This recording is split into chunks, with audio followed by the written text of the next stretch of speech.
Romp through sistery. Sistery history!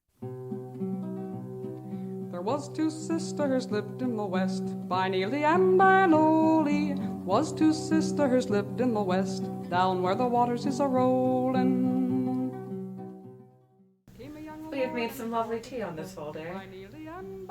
Yes, because it is a season of decorative gourds and hot beverages. And we certainly have tea in our house like this all the time, and not just for this video.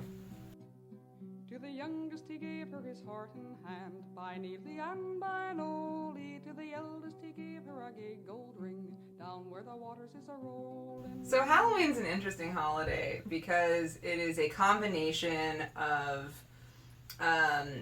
it comes from originally from this pagan holiday, this Celtic pagan holiday called Samhain.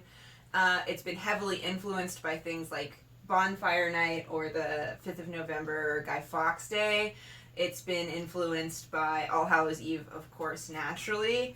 And there's just lots and lots of places. It's kind of funny. It was really popular in the UK for many centuries and then completely went out of favor. Came to America as this kind of like middle-class aspirational thing, and then is now in the past couple decades being repackaged and redistributed to the UK. It's a really interesting holiday.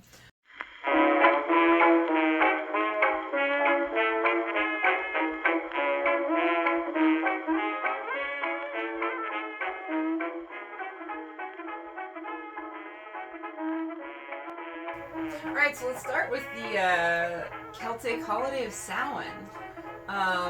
It looks like Samhain, but it is definitely not pronounced that way. Pronounced Samhain, to the best of my knowledge. So, Samhain was an interesting time because it was a time when, according to Celtic mythology, the two worlds, the worlds of the dead and the worlds of the living, were kind of, the barriers between them were a little bit loosey-goosey. And barriers between the fairy realm and the mortal realm was also a little bit loosey-goosey.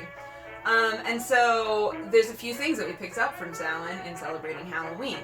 One, they always started things, days started when the sun set on the day before. And so that's why we celebrate Halloween, which is ostensibly a celebration of All Saints' Day the night before rather than on the day of. Oh, because it's sunset is the end of the day. Right. Mm-hmm. Yeah, and this is a time where, according to the archaeological record, this was one of the few times in the year where they pretty much had tons and tons of food and an abundance of alcohol. Mm-hmm. Most of the time they didn't necessarily celebrate in those kinds of ways. And it's also, I mean, that makes sense for a harvest festival. It's really the last time you're going to have a ton of food before you have to store it all over the winter.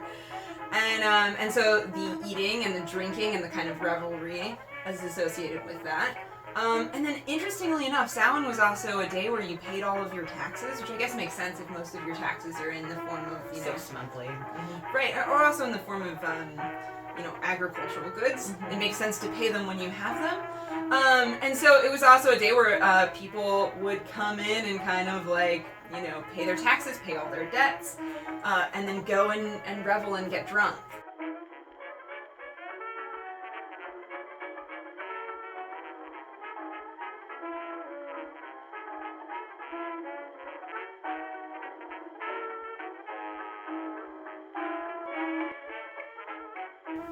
And then eventually in the 8th century, we see Pope Gregory III actually change the date of the Feast of Martyrs to make it November 1st so that it fits in nicely with Samhain. Gotcha. Right.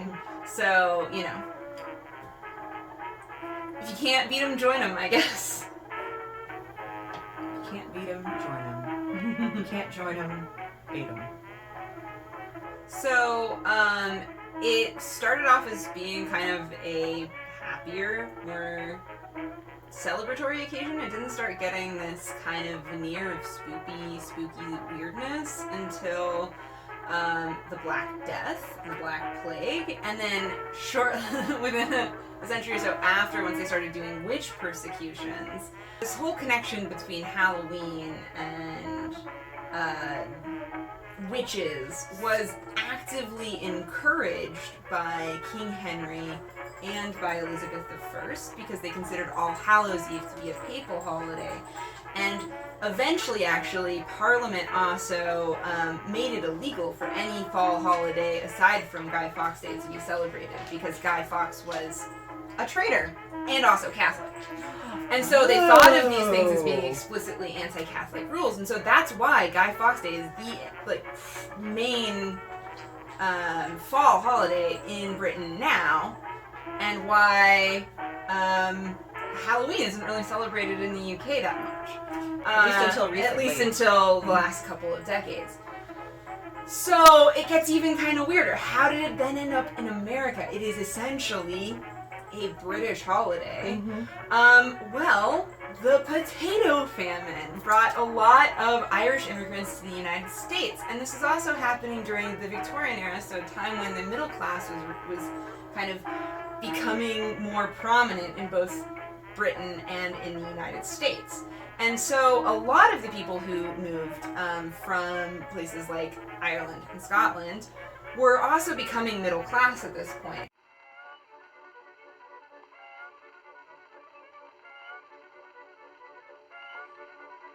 So Jack-o'-lanterns.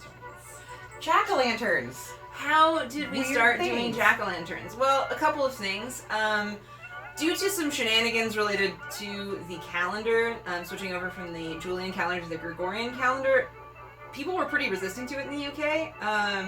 And so they actually ended up having Halloween be on what is now November 11th, but guess what? St. Martin's Day was that day, and so that they also did all of these St. Martin's Day things where they would like have lanterns and have dark, and it was a lot of the Halloween traditions migrated there.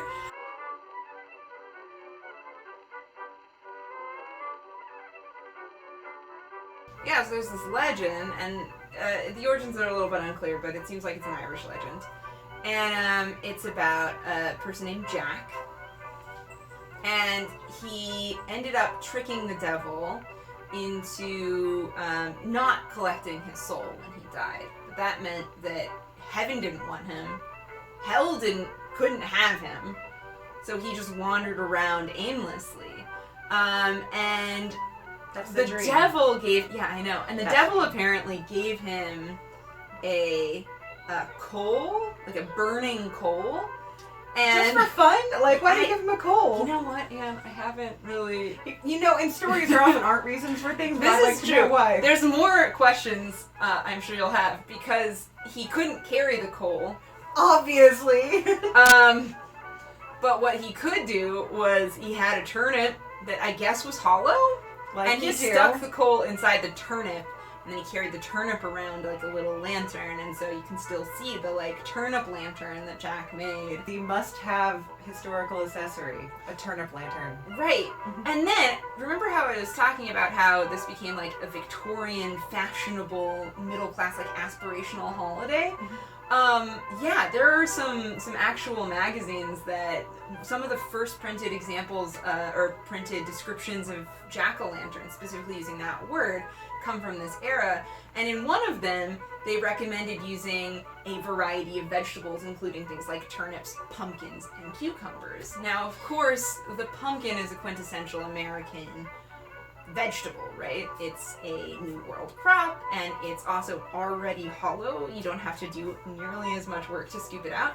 So it became and they're big, significantly bigger than turnips. And so they became significantly more popular, but yeah, when we first started seeing printed descriptions of how to make jack-o'-lanterns, it was all sorts of different kinds of vegetables.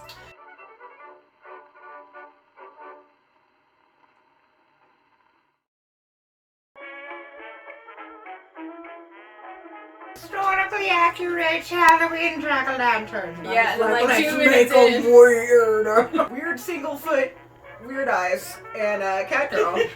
And to cook it in the blood of tomatoes. We're gonna stab ourselves. This is not gonna go well. Scarlett O'Hara, why were you so mad? Alright, so let's rank all the vegetables. I was thinking we could rank them in terms of carvability, in terms of flavor when raw, because that was the thing we decided to care about. And then also the quality of the end result. Okay, and maybe on a scale from 1 to 5. Yeah, well, I was gonna just rank them. Maybe. Oh, okay.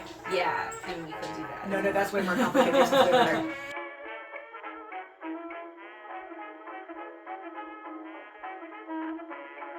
Alright, so let's start with carvability. I feel like the worst one was the sweet potato. We didn't even attempt to get into. They were just so hard You and so gave up. woody. You gave up on the sweet potato.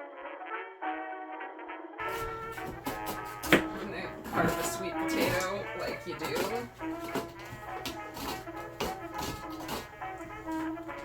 I feel like sweet potato was also very hard and fibrous. And then I feel like second worst is definitely the rutabaga. Oh yeah, way harder than you would think. It was just, it's tough. It's tough to get in there. They scoop out a little cone, the reverse cone, and then just keep making it bigger. Way at the rutabaga. Look though, I'm just saying, I'm not saying it's not worth it to carve a rutabaga. I'm saying it's not. It's not worth it to carve a rutabaga. You heard it here first, guys. And then what would you say? Maybe Gourd. Mm-hmm. I am currently carving out the gourd, decorative gourd. So the walls are a bit thinner. The ratio is actually quite thick. Then I would say turnip. And then I guess we just sort of weirdo it out. So you cut a rim. You know what? I thought a turnip was a buck-wild vegetable to try and hollow out and carve. I know. After attempting other vegetables, someone clearly... Who knew? That's a takeaway from this. Someone is like you clearly hear experimented. hollowing a turnip. That's crazy. And then it turns out, Like, from the alternatives, it's not. it gave me an unrealistic expectation for the rest of these vegetables, to be quite honest.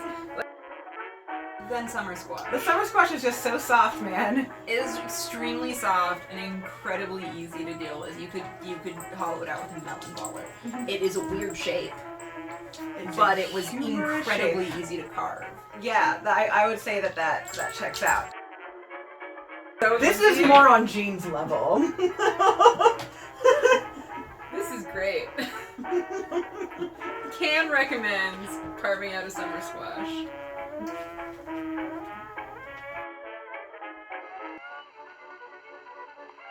Okay, in terms of yeah, flavor when raw, I'll take this one Yeah, because I you was the should one take who ate point. all of this. Okay. you did. The worst flavor was probably the gourd. Well, for science.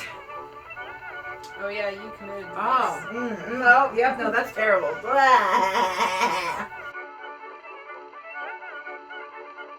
Followed by the summer squash, because summer squash when raw doesn't have a whole lot of intrinsic flavor, it just sort of tastes watery. Oh, I suppose I should eat some of the summer squash for my eating every vegetable raw challenge.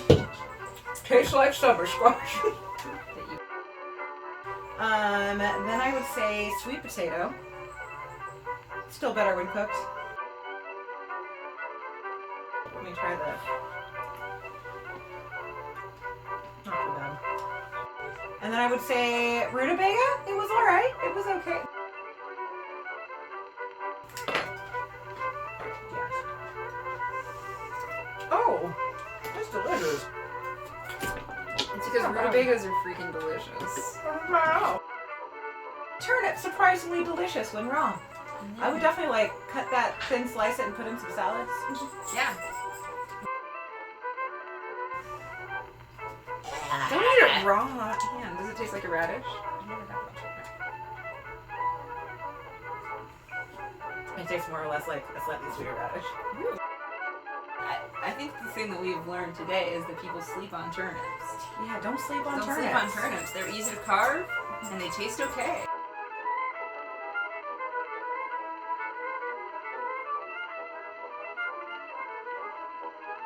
I think the summer squash was actually the best. It was goofy. It looked like a weird banana with two faces. I just really liked it. There's something about it I enjoyed. I'd say my second favorite was probably the gourd.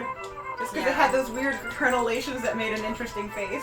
I feel like the bottom, if we want to start there, or go there, is definitely the Rutabaga. sweet potato. Oh yeah. Because we didn't even carve try. The We used it rutabaga in other ones. it. Was terrible. Don't carve a rutabaga. And then the They're too turnips. woody. They're just too small to be able to have much of an impact in terms of their effects. Delicious, easy to carve, weird shape, and also color. So I would say, unless you are a man named Jack who has been cursed by the devil to wander the earth with a glowing ember, don't use a turnip.